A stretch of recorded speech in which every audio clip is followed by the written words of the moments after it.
बिस्मिल्लाहिर्रहमानिर्रहीम। अस्सलाम वालेकुम स्टूडेंट्स। इस वीक के नेक्स्ट वीडियो क्लिप में हम अपने इस वीक का जो है मेन टॉपिक प्रोलॉग का टॉपिक जो है उसे हम शुरू करते हैं।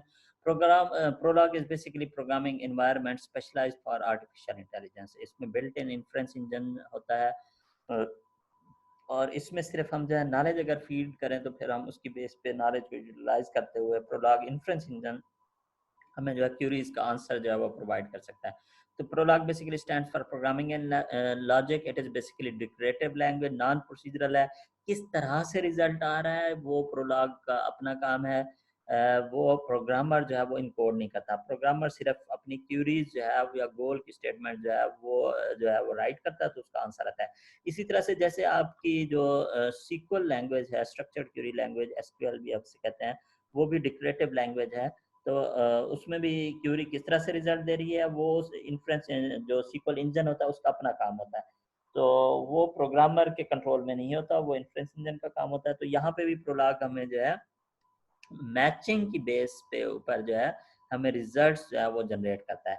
इसमें हम नॉलेज बेस में हम दो तरह के जो है वो नॉलेज पीसेस ऑफ नॉलेज जो हम स्टोर कर सकते हैं। एक को हम फैक्ट्स कहते हैं और on the basis of those facts we can also create some relations between the objects, between the entities, between the data items. तो ये हमारे पास जैसे हम कहते हैं अहमद लाइक स्वीट्स, तो हम ये लाइक्स का ये प्रेडिकेट हो गया, Ahmad and sweets are these two objects. तो ये उनके दरमियान रिलेशन हो गया। ये इस तरह के फैक्ट्स हम जो है वो स्टोर कर सकते हैं। It is suitable for symbolic computation और रीजनिंग। इसमें आप देखेंगे कि रूल्स की मदद से हम जो है वो रीजनिंग भी कर सकते हैं। ईजी सेंटेक्स है, close to the natural language. अब अपनी मर्जी से जो मर्जी है प्रेडिकेट जो है सूटेबल, जो हमें मीनिंगफुल लगे, हम रियल वर्ड के लिहाज से वो वर्ड हम यूज़ कर सकते हैं एज ए प्रेडिकेट्स, और रियल वर्ड के हम ऑब्जेक्ट्स के नेम्स जो है नॉलेज बेस में हम स्टोर कर सकते हैं। तो basically a Prolog statement clause either a fact or a rule. Fact को हम क्लास भी कहते हैं और रूल जो है उससे हम उसको हम रिलेशन भी कहते हैं। फॉर इन्फ्रेंसिंग और एक क्यूरी जो है जो हमारी क्वेश्चन की स्टेटमेंट होती है वो आंसर होती है इन दोनों की बेस के ऊपर, क्लासेस या फैक्ट्स की बेस पे या रूल्स और रिलेशंस की बेस के ऊपर। तो बेसिकली पैटर्न मैचिंग का जो है प्रोलॉग जो है पैटर्न मैचिंग की टेक्निक यूज करता है। और मैचिंग की टेक्निक जो है बिल्कुल उसी तरह से जैसे आप जो है स्टूडेंट प्रोग्राम में भी आप मैचिंग टेक्निक डिस्कस हम कर चुके हैं, आप अंडरस्टैंड कर चुके हैं। एलाइजा वाले प्रोग्राम में भी आप जो है मैचिंग की टेक्निक जो है वो हम डिस्कस कर चुके हैं। तो कलेक्शन ऑफ मल्टीपल क्लासेस और multiple facts about some predicate. एक ही प्रेडिकेट के जब हम मल्टीपल फैक्ट्स लिखते हैं या उसमें हमारे पास रूल भी या रिलेशन भी हो सकता है, तो उसको हम जो है प्रोसीजर कहते हैं प्रोलॉग की टर्मिनोलॉजी में। अच्छा जी, तो बेसिकली प्रोसीजर हमें बताता है कि हाउ, जब हम रूल लिखते हैं तो वो हमें बताता है कि कैसे ये कंक्लूजन आ रहा है, और जब हम डिक्लेरेटिव व्हाट लिखते हैं तो हम जो है फैक्ट्स को एज इट इज जो है वो हम स्टोर कर रहे होते हैं। सो हमारे पास जैसे एग्जांपल्स हैं, birds can fly, Maliha likes milk, you are studying Prolog. तीन फैक्ट्स हैं इस वीडियो में, आप जो है प्रोलॉग स्टडी कर रहे हैं तो इनको हम जो है सिंपली हम डिक्लेयर कर देंगे। सिमिलरली अगर हम कहते हैं, अब ये एक एग्जांपल है, इन फैक्ट्स को हम जो अपने नॉलेज बेस में सिंपली हम एज इट स्टोर कर देंगे। वो हम सिंटैक्स जो है प्रोलॉग का भी थोड़ी देर में डिस्कस करेंगे कि यहाँ पे तो इंग्लिश में लिखा हुआ है लेकिन प्रोलॉग के सिंटैक्स में हम कैसे स्टोर करेंगे वो हम थोड़ी देर में देखेंगे। अच्छा, ये एक एग्जांपल है हमारी रूल्स की या रिलेशन की, जिसमें हमारे पास ये जो पहली ये जो कॉलन और हाइफन का कैरेक्टर है, ये इफ एंड ओनली इफ की मीनिंग में आता है कि ये जो लेफ्ट साइड पे पहले जो है ये कंक्लूजन आ रहा है या देन पार्ट आ रहा है इसका, और बाद में जो है ये कंडीशंस आ रही है, there can be multiple conditions. हम कहते हैं कि जो भी पर्सन, जो भी सिंबल यहाँ पे जो स्टडी कर रहा है एआई, वो जो है that person is basically student of MCS. तो ये कंक्लूजन है लेफ्ट साइड पे और ये कंडीशन है। तो अगर कोई पर्सन ए स्टडी कर रहा है तो वो एमसीएस का स्टूडेंट है। ये जरा आपने ख्याल रखना है, ये कंक्लूजन राइट साइड पे नहीं है बल्कि कंक्लूजन पहले आता है इसमें। अच्छा जी, हम कहते हैं Apple colour is green and Apple colour is also yellow, Apple colour is also red, वो इंफॉर्मेशन भी हम स्टोर कर सकते हैं। तो जब हम पूछेंगे व्हाट इज एप्पल कलर, तो एक्स की वैल्यू ग्रीन भी आ जाएगी और येलो भी आ जाएगी, दो वैल्यूज आ जाएंगी। तो ये जो है ये प्रोलॉग की क्लासेस आप इस तरह से स्टोर कर सकते हैं। और जो सिमेंटिक नेटवर्क और नॉलेज रिप्रेजेंटेशन के टॉपिक में आप वीक 4 में जो आपने डिस्कस किया था, जो लॉजिक की रिप्रेजेंटेशन, जो क्लासेस आपने वहां पे आपने बनाए थे, सेगमेंट्स और पीसेस ऑफ नॉलेज, प्रेडिकेट्स, उसमें थोड़ा सा फर्क ये था कि पैरेंथेसिस जो है वो लेफ्ट साइड पे ओपन हो रही थी प्रेडिकेट से बाहर। तो अगर वही पैरेंथेसिस आप जो है थोड़ा आगे लेके आए और प्रेडिकेट को पैरेंथेसिस से बाहर कर दें, तो एग्जैक्टली जो नॉलेज आपने नॉलेज रिप्रेजेंटेशन के टॉपिक में डिस्कस किया था, उसको आप प्रोलॉग में जो है, प्रोलॉग का सिंटैक्स हो जाएगा, उसे आप प्रोलॉग में स्टोर कर सकते हैं और उसकी बेस पे आप जो है क्यूरीज जो है वो कर सकते हैं।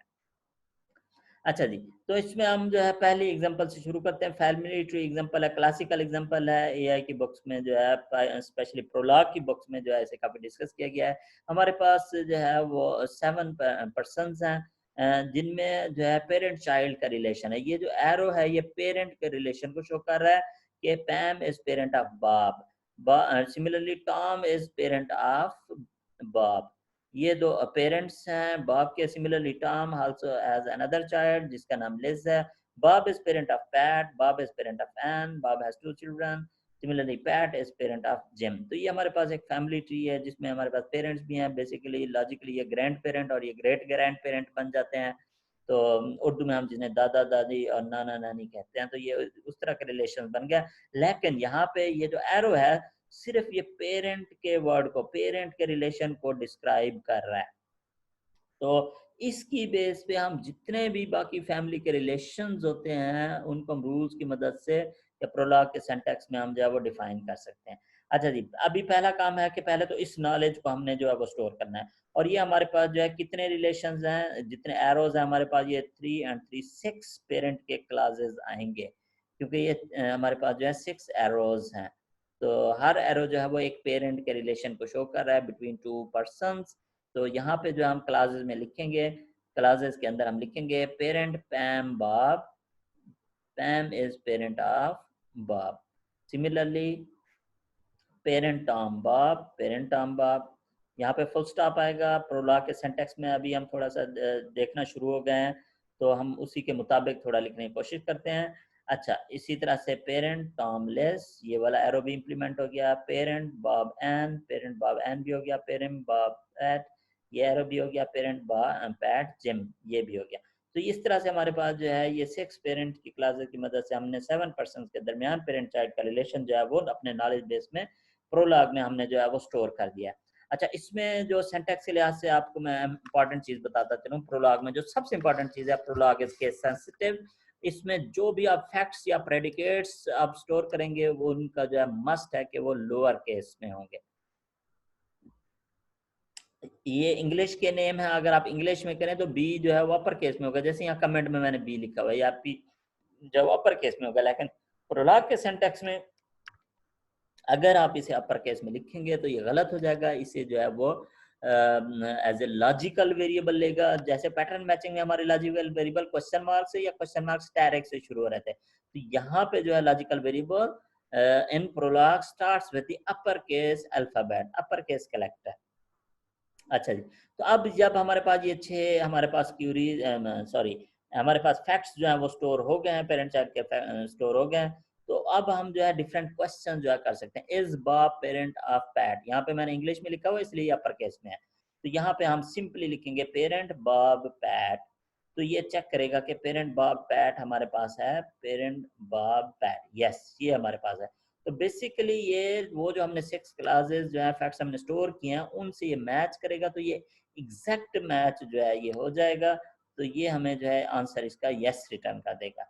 अगर हम इसी तरह से जो है वो चेक करें पेरेंट बॉब बेन, तो ये बॉब बेन जो है वो नहीं है, तो इसका आंसर जो है वो नो हो जाएगा। अच्छा जी, हु इज लेज पेरेंट, तो यहाँ पे जो है Tom is basically Liz parent. तो यहाँ पे अब हमने क्वेश्चन मार्क या इन टर्म्स ऑफ वेरिएबल जो है वो पूछा गया, तो हु की वैल्यू जो है वो टॉम से जो है मैच होनी चाहिए। तो इसे जो है लिखने का तरीका यह है कि हमने अपर केस में कोई सा भी सिंबल आप दे दें या एक वर्ड दे दें जिसका एटलीस्ट पहला कैरेक्टर लाजमी अपर केस से शुरू हो रहा हो, तो वो हमारा लॉजिकल वेरिएबल बन जाता है प्रोलॉग में। तो ये हम कह सकते हैं कि पेरेंट एक्स लेस, ये जब हमारे 6 फैक्ट से मैच करेगा तो ये हमारे पास आ जाएगा Tom will match with x, logical variable x, और लेस जो है वो लेस से मैच हो जाएगा, तो ये हमारे पास x की वैल्यू क्या आ जाएगी, टॉम आ जाएगी। अच्छा जी, similarly who are Bob children, तो अब इसमें हम कह सकते हैं कि बॉब जो है वो पेरेंट की जगह पे आएगा और एक्स जो है वो हमारे पास चाइल्ड की, जो सेकंड आर्गुमेंट है वो चाइल्ड को रिप्रेजेंट कर रहा है, जो फर्स्ट आर्गुमेंट है वो पेरेंट है। तो इसमें हमारे पास जो है एक्स की वैल्यू किससे मैच हो जाएगी, बाइंड हो जाएगी, हमारे पास दो सोल्यूशन आएंगे, एक्स की वैल्यू एन से और एक्स की वैल्यू पैट से जो है वो रिप्रेजेंट हो जाएगी। अच्छा जी, इसी तरह से हम जो है who is parent of home, हम एक बहुत ही जेनेरिक क्यूरी कर सकते हैं कि जितने भी हमारे पास रिलेशन पेरेंट के रिलेशन हैं तो वो हमारे पास आ जाए, तो हम यहाँ पे कह सकते हैं कि X is parent of Y. तो ये सारे 6 के 6 हमारे पास रिलेशन जो हैं वो हमारे पास एक्स और वाई वेरिएबल्स की फॉर्म में, उनकी वैल्यूज की फॉर्म में हमारे पास डिस्प्ले हो जाएंगे। अच्छा जी, is Bob grandparent of Jim, तो बॉब जो है वो ग्रैंड पेरेंट है, जिम का ग्रैंड पेरेंट हम कहते हैं कि पेरेंट का जो पेरेंट होता है उसे, तो यहाँ पे बॉब है, यहाँ पे जिम है, तो ये क्यूरी इंग्लिश में इस तरह से हम इसमें किस तरह से करेंगे, parent PAT gym, parent Bob PAT. तो ग्रैंड पेरेंट फाइंड करने के लिए बीच में हमारे पास ये पैट का जो है पर्सन है, तो यहाँ पे हम कह सकते हैं कि PAT someone is parent of Jim and that Bob is parent of that person।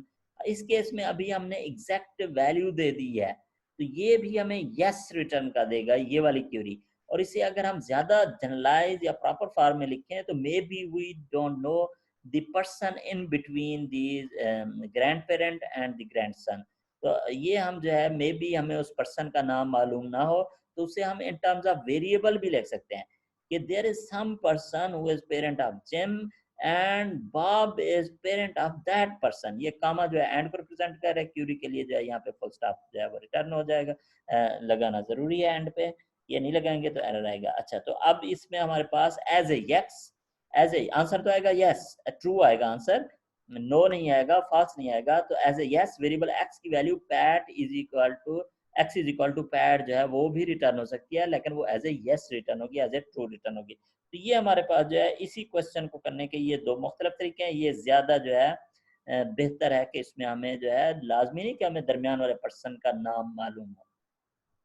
तो इस तरह से हम जो है who is grandparent of Ann, तो यहाँ पे आप जो है there is some person who is parent of Ann and who, ये भी एक वेरिएबल है, मैंने डब्ल्यू को अपर केस में लिखा हुआ है। तो who is grandparent of Ann, तो हु की वैल्यू वाई की वैल्यू जो है इस केस में देखें बाप से मैच हो जाएगी, और हु की वैल्यू जो है वो ताम से और पैम दोनों से मैच हो जाएगी। तो ये हमारे पास हु की वैल्यू जो है टॉम और पैम जो है दो आंसर आ जाएंगे, एक जो है वो ग्रैंडफादर है और दूसरा जो है वो ग्रैंड मदर है। यहाँ पे अभी जेंडर की रिलेशन नहीं है, नेक्स्ट वीडियो में हम देखेंगे जेंडर के रिलेशन के साथ हम जो है अंकल आंट सिस्टर ब्रदर ये सारे रिलेशन जो है वो हम बना सकते हैं। अच्छा जी, तो अभी जो है ये हमारा यहाँ पे इस वीडियो को हम खत्म करते हैं कि हमने जो है नॉलेज बेस में पेरेंट्स के फैक्ट्स को हमने स्टोर किया और उनकी बेस पे हमने क्यूरीज लिखने का जो है वो सिंटैक्स जो है वो हमने अंडरस्टैंड किया। और इम्पॉर्टेंट चीज इस सिंटैक्स में ये थी कि लोअर केस में हम जो है पर्सन के नाम लिखते हैं या अपना डाटा जो है वो डिस्क्राइब करते हैं लोअर केस में। जब भी हम अपर केस में लिखेंगे या किसी वर्ड का पहला कैरेक्टर अपर केस में होगा तो वो लॉजिकल वेरिएबल होता है, और लॉजिकल वेरिएबल जो है वो किसी भी चीज से जो है किसी भी वैल्यू से जो है वो बाइंड हो सकता है। तो इंशाल्लाह नेक्स्ट वीडियो में इसी प्रोलॉग के टॉपिक को हम कंटिन्यू रखेंगे, तब तक के लिए अस्सलाम।